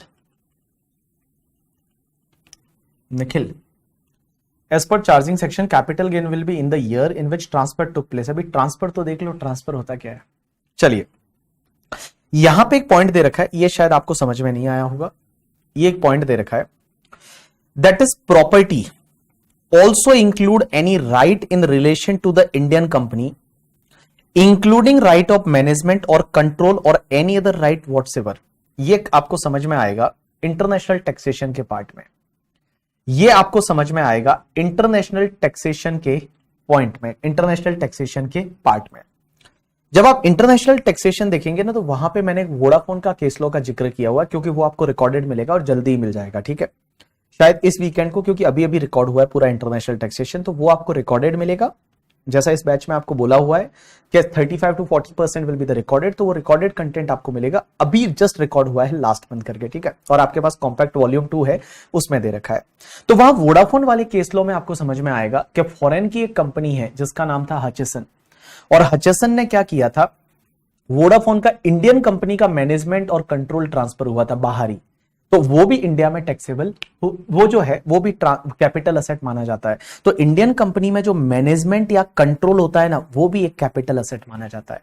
तो इंडियन कंपनी में मैनेजमेंट या कंट्रोल होना, वो भी एक कैपिटल असेट माना जाता है। चलिए, अब अपन आगे बढ़ते हैं। 5 का पॉइंट सेकंड नहीं समझा आपको? 5 का point second, that is a precious stones whether not set in any furniture utensil और अदर आर्टिकल। मींस कहीं पे वो सेट किए हुए हैं या नहीं, उससे फर्क नहीं पड़ता। सेट का मतलब होता है उसमें फिक्स किया हुआ, कि भाई अगर मान लो किसी फर्नीचर में आपने precious stone means diamond, diamond कहीं पे ऐसे जड़ा हुआ है या नहीं, उससे कोई फर्क नहीं पड़ता, ठीक है। चलिए, अब अपन आगे चलते हैं कि असेट ट्रांसफर में क्या क्या आएगा, कब बोलेंगे कि कोई असेट ट्रांसफर हो गई। तो मैं बताऊं ट्रांसफर कब माना जाएगा। तो ट्रांसफर में इन्होंने इंक्लूड किया कि ट्रांसफर इंक्लूड्स, ट्रांसफर में क्या क्या इंक्लूड होगा। एक तो अगर आप कोई सेल करते हो, कोई असेट को आप सेल करते हो तो वो ट्रांसफर है। दूसरा, अगर आप एक्सचेंज करते हो किसी असेट को तो वो भी ट्रांसफर है, एक्सचेंज भी ट्रांसफर है। तो सेल किया तो वो ट्रांसफर होगा। एज वेल एज द अगर आपने कोई असेट को एक्सचेंज कर दिया, जैसे फॉर एन एग्जांपल मेरे पास एक घर है, मैंने आपसे गोल्ड ले लिया, आपको मैंने घर दे दिया, एक्सचेंज किया, तो क्या एक्सचेंज भी ट्रांसफर होगा? Answer is yes. उसके बाद में relinquishment of the asset, and next point पे आता है extinguishment of any right therein. या तो आप रेलिंक्विशमेंट करते हो या एक्सटिंग्विशमेंट करते हो। अब आप बोलोगे रेलिंक्विशमेंट एक्सटिंग्विशमेंट क्या होता है? एक्सटिंग्विशमेंट आगे जाके समझेंगे एक जगह, बट रेलिंक्विशमेंट का मतलब क्या होता है कि आप अपना राइट छोड़ देते हो, आप अपना राइट फोरगो कर देते हो, आप अपने आप को उससे अबेंडन कर देते हो। That is called relinquishment of the asset. जैसे मैं एक एग्जांपल लेता हूं कि किसी कंपनी के मेरे पास शेयर है और कंपनी ने मुझे राइट शेयर ऑफर किए। अगर किसी कंपनी के मेरे पास शेयर है, उस कंपनी ने मुझे राइट शेयर ऑफर किए, एक कंपनी के शेयर है मेरे पास, उस कंपनी ने मुझे राइट शेयर ऑफर किए, मुझे वो राइट शेयर नहीं चाहिए, मैंने वो राइट किसी और को रिनाउंस कर दिया। तो राइट जो है वो भी तो अपने आप में कैपिटल असेट है। मैंने वो राइट किसी को रिनाउंस कर दिया कि मुझे नहीं चाहिए, तू ही ले ले। That is called your relinquishment of the asset. Means relinquishment means आप किसी चीज को फोरगो कर रहे हो, आप किसी चीज को सरेंडर कर रहे हो, आप किसी चीज को अबेंडन कर रहे हो अपने आप से। That is called relinquishment of the asset. और रेलिंक्विशमेंट भी ट्रांसफर माना जाएगा, उसमें कैपिटल गेन लगेगा। तो देखिए, अगर आप सेल करते हो, एक्सचेंज करते हो, रेलिंक्विशमेंट करते हो, ट्रांसफर माना जाएगा। एक्सटिंग्विशमेंट ऑफ एनी राइट है, एक्सटिंग्विशमेंट का मतलब भी यही होता है कि आप अपना राइट किसी को ट्रांसफर कर देते हो। That is also a transfer. एक पॉइंट आता है that is a compulsory acquisition under any law. ये compulsory acquisition under any law क्या होता है? तो अपन एक काम करते हैं, एक एग्जांपल लेते हैं, उस एग्जांपल से समझने की कोशिश करते हैं। जैसे हमारे बैच में एक बंदा है जिसका नाम है आदित्य। कंपल्सरी एक्विजिशन क्या होता है? आदित्य के नाम से ही इस एग्जांपल को आगे भी अपन समझेंगे, क्योंकि अपन जब इसको इन डिटेल आगे जब इसकी रेस्पेक्टिव सेक्शन आएगी तो वहां पे अपन समझेंगे। Right share transfer will include right share तो ट्रांसफर करोगे वो तो ऐसे भी ट्रांसफर है ना। आपने राइट किसी को अबेंडन कर दिया, आपने राइट जो है वो मैंने नहीं लिया, मैंने किसी और को दे दिया, भाई तू ले करके, ठीक है, और उससे कुछ पैसा मैंने ले लिया। That is called relinquishment. अब एक चीज समझना, कंपल्सरी एक्विजिशन क्या होता है?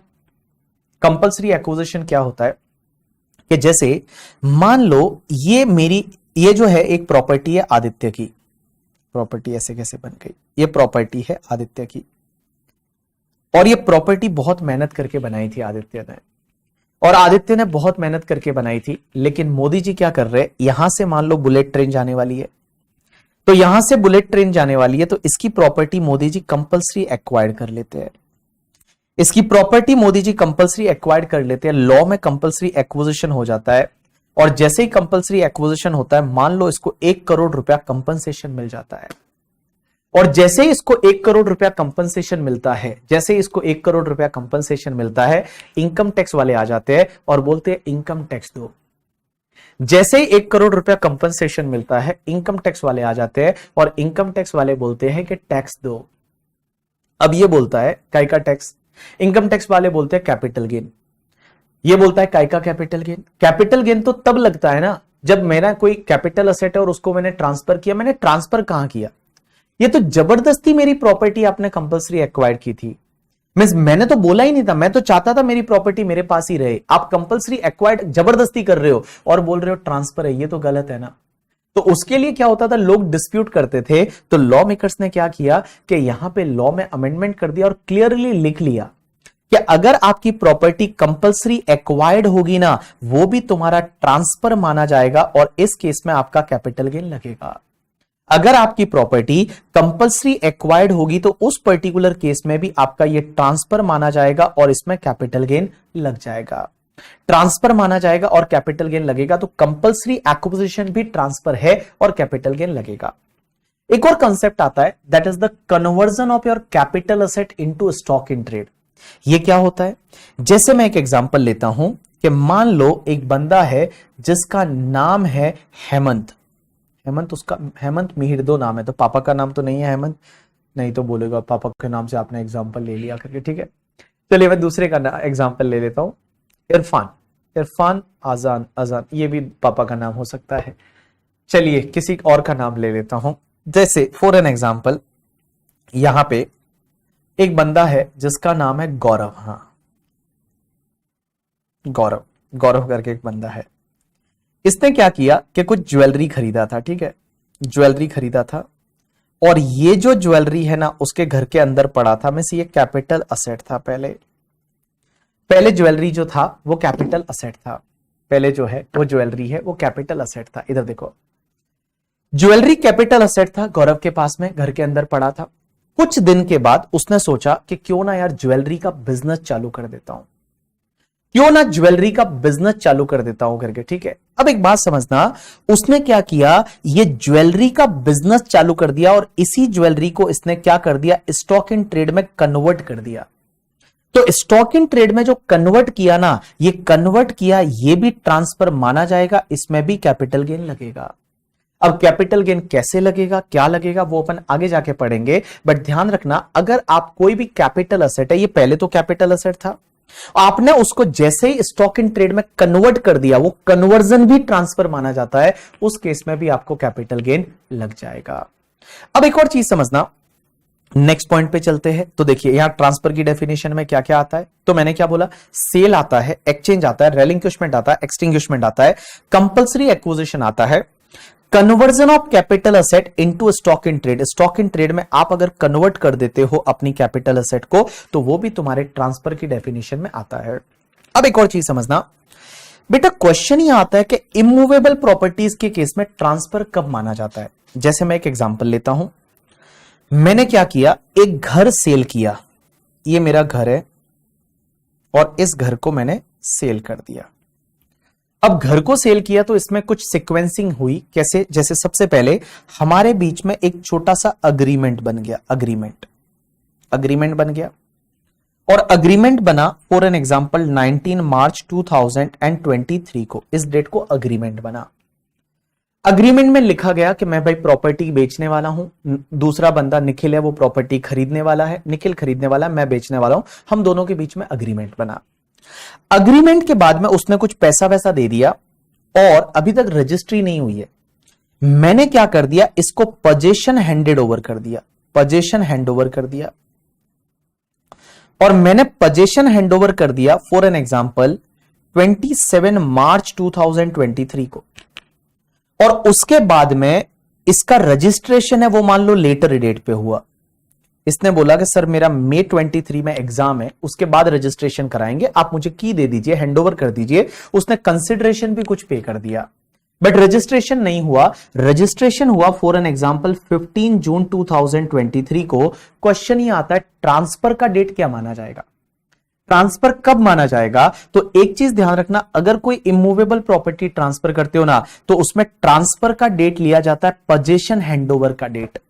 जिस दिन आप पोजेशन हैंडओवर करोगे उस डेट को यह माना जाएगा कि ये प्रॉपर्टी आपकी ट्रांसफर हो गई है, पोजेशन हैंडओवर का डेट है वो आपका ट्रांसफर माना जाएगा।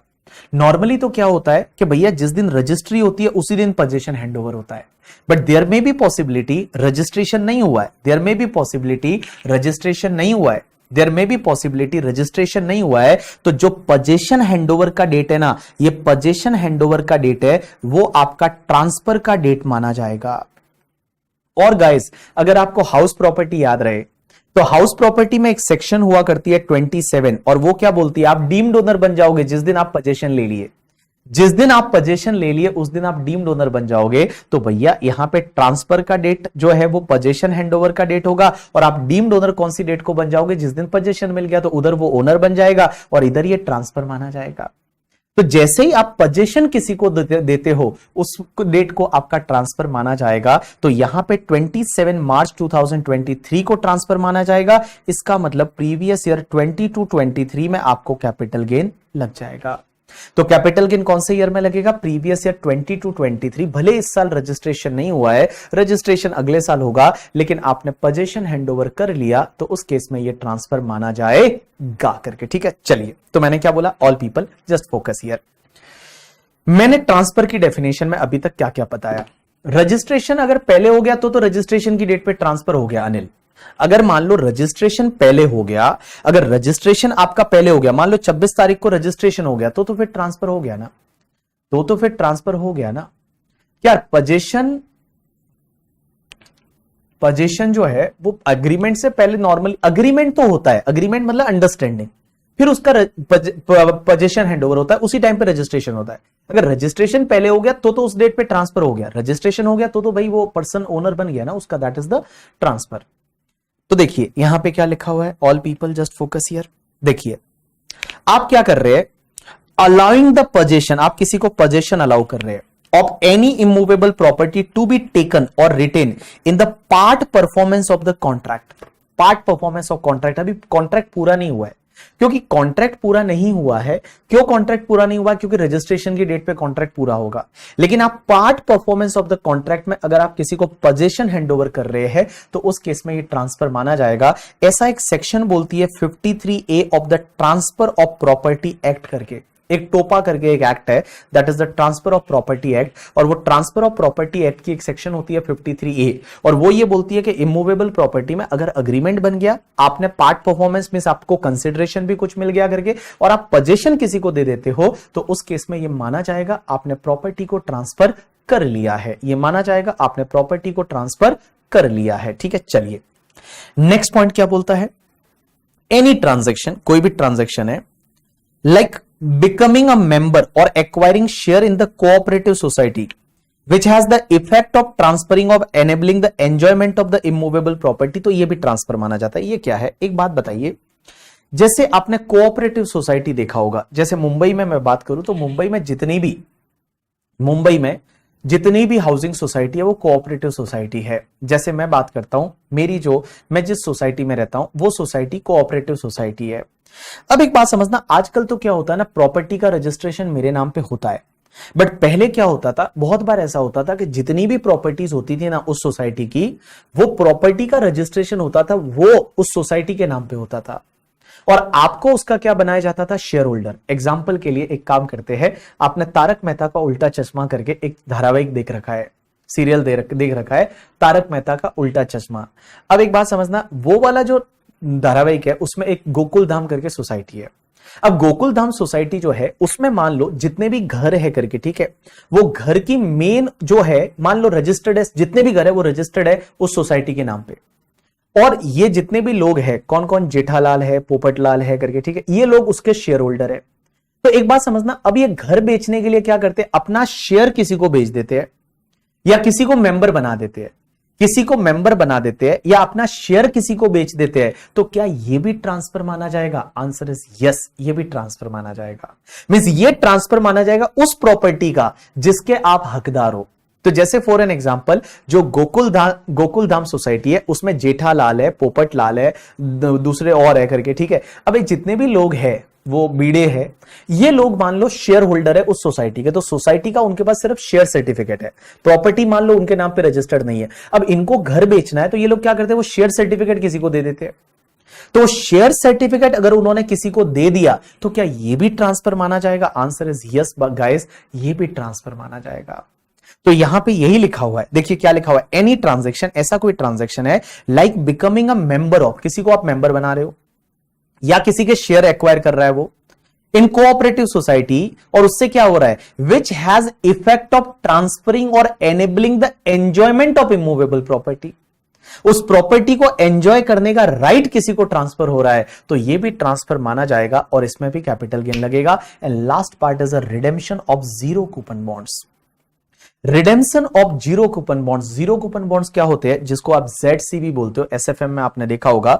जीरो कूपन बॉन्ड्स ऐसे बॉन्ड्स होते हैं जो कि आपको जीरो कूपन बॉन्ड्स बेसिकली एक ऐसे बॉन्ड्स होते हैं जो आपको पता रहेगा डिस्काउंट पे इशू होते हैं और पार पे रिडीम्ड होते हैं।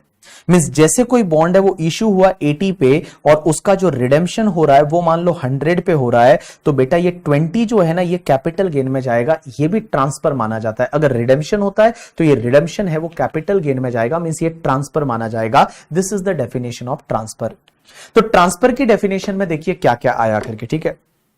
ट्रांसफर की डेफिनेशन में क्या क्या आया, सेल है, एक्सचेंज है, relinquishment, conversion of capital asset into stock in trade, compulsory acquisition of capital asset, redemption of zero coupon bonds. Immovable property के केस में position is transfer, it is treated as transfer, and in case of the cooperative society and all, अगर आप share certificate transfer कर देते हो, membership right transfer कर देते हो, तो वो प्रॉपर्टी ट्रांसफर मानी जाएगी। This is the definition of transfer. अब एक चीज समझना, यहां पे एक नोट दे रखा है, ये नोट भी आपको वोडाफोन वाले केस में समझ में आएगा, ये भी आपको वोडाफोन वाले केस में समझ में आएगा। यहां पे क्या लिखा हुआ है, transfer includes disposing or parting of any asset or interest therein or creating any interest in any asset in any manner whatsoever, either directly or indirectly, absolutely or conditionally, voluntarily or involuntarily, by way of an agreement or otherwise, means including disposing of or parting with any asset or interest therein, creating any interest और any asset. इसमें क्या हुआ था Vodafone वाले case में, एक foreign की company थी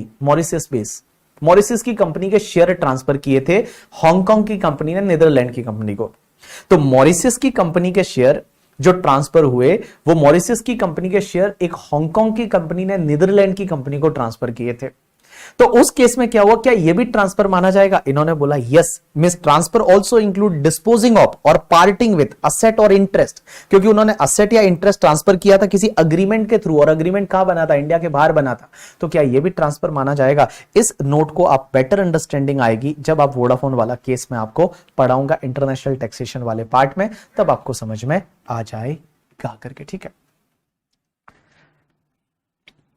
मृदुल बोल रहा है सर कंपल्सरी एक्वायर्ड, गवर्नमेंट ने प्रॉपर्टी कर ली, गवर्नमेंट जो है वो मान लो पैसा देता है, वो 10 साल बाद देता है, क्या होगा? रुक जा बाबू, अभी तो आज तो चालू हुआ है, ठीक है। कैसे कैपिटल गेन लगेगा, क्या लगेगा, वो आएगा कल परसों, ठीक है।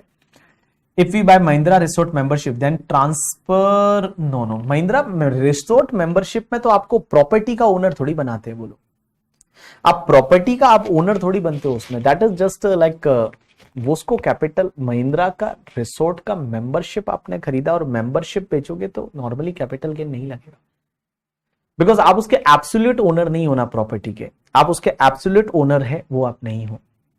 रेलिंक्विश एक्सटिंग्विशमेंट में क्या फर्क होता है आगे जाके देखेंगे, अभी जरूरत नहीं है देखने की।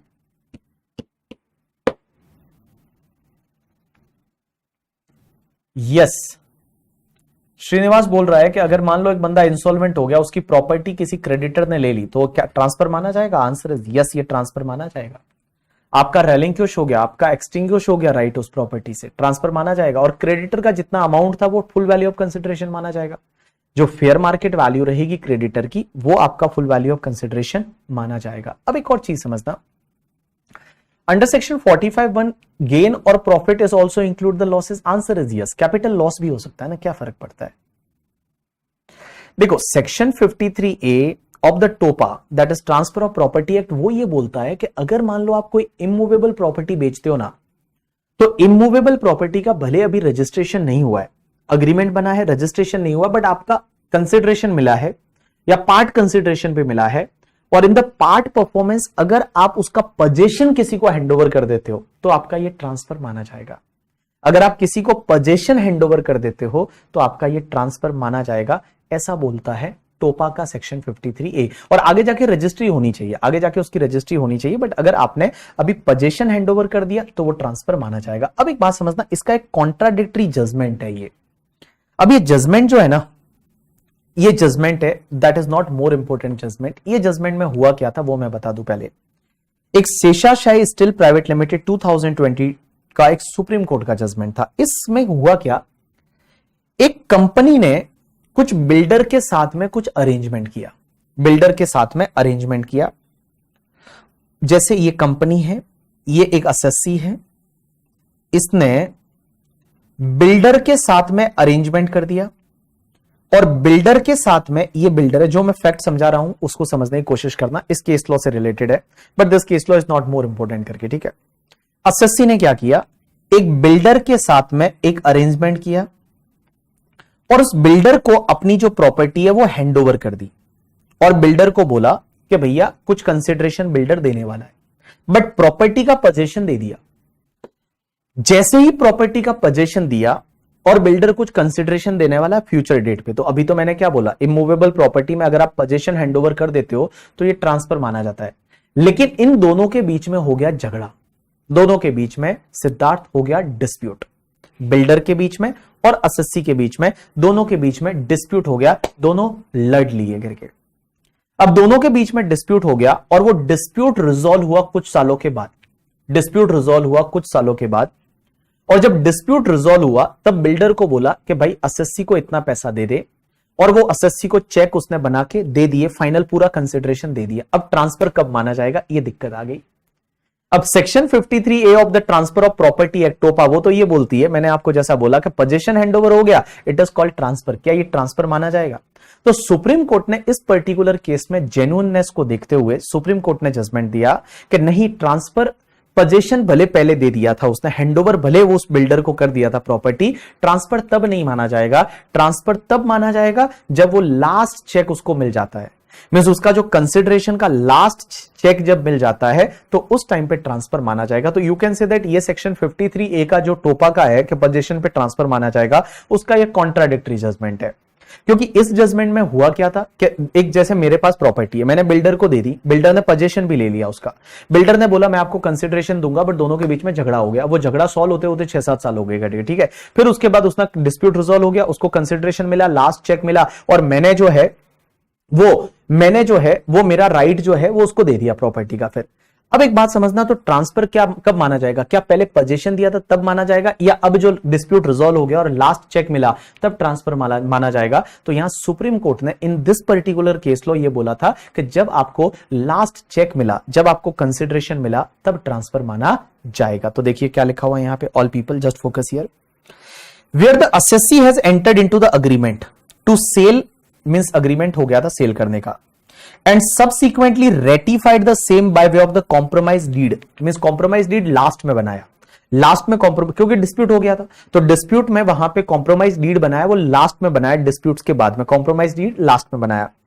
It can not be said that the transfer has taken place on the date of agreement to sale, means जिस दिन अग्रीमेंट बना था उसी दिन ट्रांसफर माना जाएगा, ऐसा नहीं माना जा सकता। By virtue of section 53 of the transfer of property act 1882, transfer will take place only on the date on which assessee right in the property is extinguished on the receipt of the last check, जब उसको last check मिलेगा तो उस time पे ये transfer माना जाएगा। तो ये कॉन्ट्राडिक्टरी जजमेंट है, not more important for your examination, ठीक है। चलिए, तो यहां पे आज अपन ने क्या क्या पढ़ा, इसको एक बार क्विकली रिवाइज कर देते, उसके बाद अपन कल पढ़ना चालू करेंगे। आज अपन यहीं पे रुकेंगे। तो आज हमने क्या पढ़ा, we started with the capital gain. Capital gain की चार्जिंग सेक्शन क्या बोलती है? चार्जिंग सेक्शन बोलती है प्रॉफिट और gain arising from transfer of capital asset shall be taxable under the head capital gain in the year in which transfer took place. What is the meaning of capital asset? Capital asset means property of any kind held by assessee, whether it is movable, immovable, tangible, intangible, whether it is connected with business और not, whether it is connected with business और not. उसके बाद में यहां पे कौन कौन सी asset है वो कैपिटल असेट नहीं है। Stock in trade is not a capital asset, movable personal asset is not a capital asset, but except jewelry, drawing, painting, sculpture, archaeological collection, any other work of art. Rural agriculture land is not a capital asset, and gold bond 1999 and deposit certificate issued under gold monetisation scheme 2015 that is not a capital asset. अब एक और चीज समझना, आपका एक चीज ध्यान रखना, एफआईआई कोई भी सिक्योरिटी हेल्ड करता है इंडिया में वो हमेशा कैपिटल असेट है, और यूलिप जो है जिसपे 1010D का एग्जेम्पशन नहीं मिल रहा, कब नहीं मिलता वो मैं आपको आगे जाके सिखाऊंगा, वो हमेशा आपकी कैपिटल असेट है। ट्रांसफर की डेफिनेशन में क्या क्या आएगा, तो ट्रांसफर में सेल आता है, एक्सचेंज आता है, रेलिंक्विशमेंट आता है, एक्सटिंग्विशमेंट आता है, conversion of capital asset into stock in trade आता है, compulsory acquisition of capital asset आता है, redemption of zero coupon bonds आता है। इमूवेबल प्रॉपर्टी के केस में अगर आप किसी को पोजीशन हैंडओवर कर देते हो वो भी ट्रांसफर माना जाता है, और इन case of cooperative society and all अगर आप शेयर सर्टिफिकेट ट्रांसफर कर देते हो तो वो भी तुम्हारा ट्रांसफर माना जाता है करके, ठीक है। चलिए, इतना हमने कल पढ़ा, कल अपन इससे आगे कंटिन्यू करेंगे और कल अपन क्वेश्चंस वगैरह है उस पर भी जाएंगे, तो कल हम इसके आगे पढ़ना चालू करेंगे। आज के लिए इतना बहुत है, कल इसके आगे अपन कंटिन्यू करेंगे।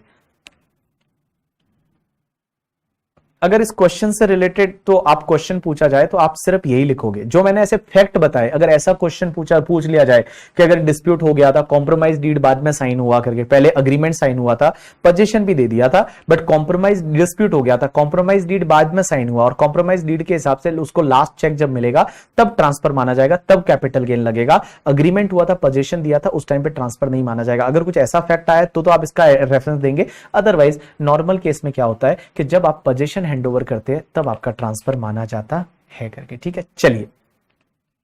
In case of company under IBC sale of asset, whether it will be covered capital gain since the payment received is used for settlement of creditor। देखो कंपनी की असेट है, कंपनी की असेट बेच रहे तो capital gain तो लगेगा, capital gain लगेगा। यस, हाँ गौरव बोलना। नोट्स आफ्टर द क्लासेस, या नोट्स आपको मिल जाएंगे आज ही।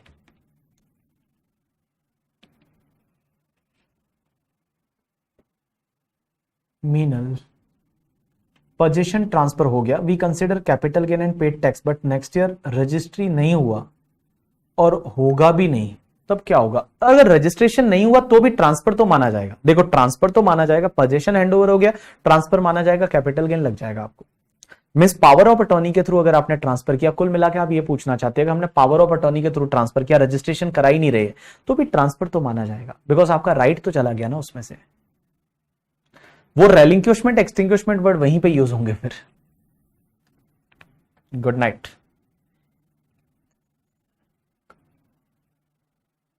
If I sell the caravan house movable property में, कारवा हाउस क्या होता है? I have to check that, मेरे को पता नहीं सच्ची कारवा हाउस क्या होता है, I have to check that. Highest marks DT में कितने आते हैं?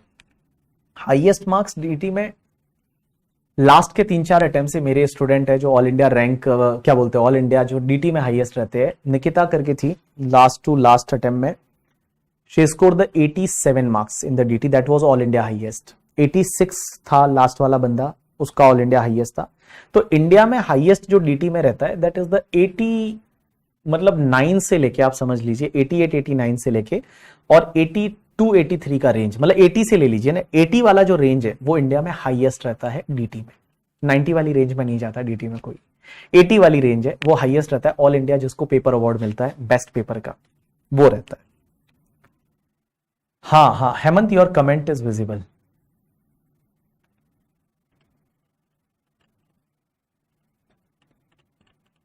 How many lecture will be recorded? मैंने आपको बोला ना approx your in your batch जितने लेक्चर होंगे, अगर मान लो 45 to 50 लेक्चर है तो 50 में से आप समझिए ना 20 लेक्चर के करीब रिकॉर्डेड रहेंगे, 30 लेक्चर लाइव रहेंगे।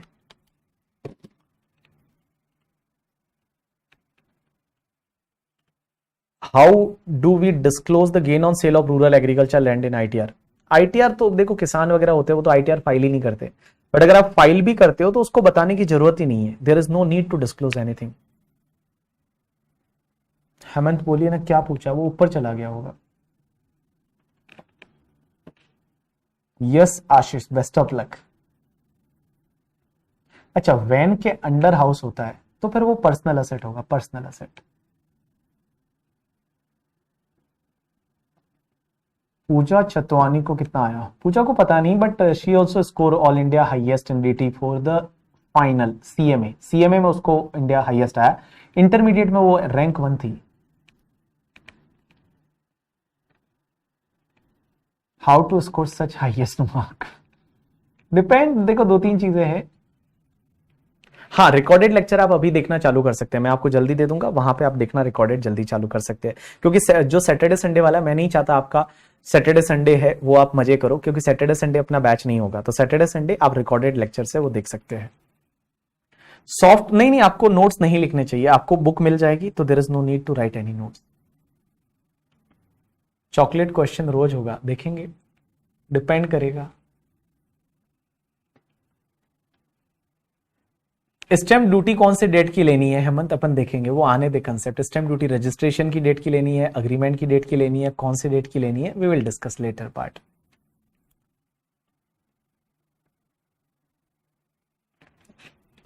कुछ मोटिवेशन लाइन दे दो। मोटिवेशन लाइन अब क्या दूं? मोटिवेशन लाइन यही है, पढ़ना पड़ेगा, सेक्रीफाइस करना पड़ेगा, क्योंकि किसी ने बोला है कि भाई खुद के मरने से ही स्वर्ग दिखता है, तो अगर स्वर्ग देखना है तो खुद को मरना पड़ेगा। तो भाई साहब मेहनत करनी पड़ेगी, पढ़ाई करनी पड़ेगी, मेहनत करनी पड़ेगी। कंपाइलर कब सॉल्व करनी है, साथ साथ में करेंगे हम लोग, डोंट वरी, साथ साथ में करेंगे। आधा क्लास में करेंगे, आधा आप थोड़े क्वेश्चन होमवर्क में लोगे, थोड़े क्वेश्चन में क्लास में करूंगा। यस आशीष, बस सब्जेक्ट में क्या होता है ना, आपका लगाव होना चाहिए। अगर सब्जेक्ट आपको अच्छा लगता है, आप क्वेश्चन मैनेज कर पा रहे हो, तो you can score the good marks. चलिए बाय, टेक केयर, ध्यान रखना, गुड नाइट। चलो बाय, कल मिलते हैं और कल इसके आगे चालू करेंगे। जितना पढ़ा है उतना आप रिवाइज करके आइएगा, ठीक है? चलिए बाय।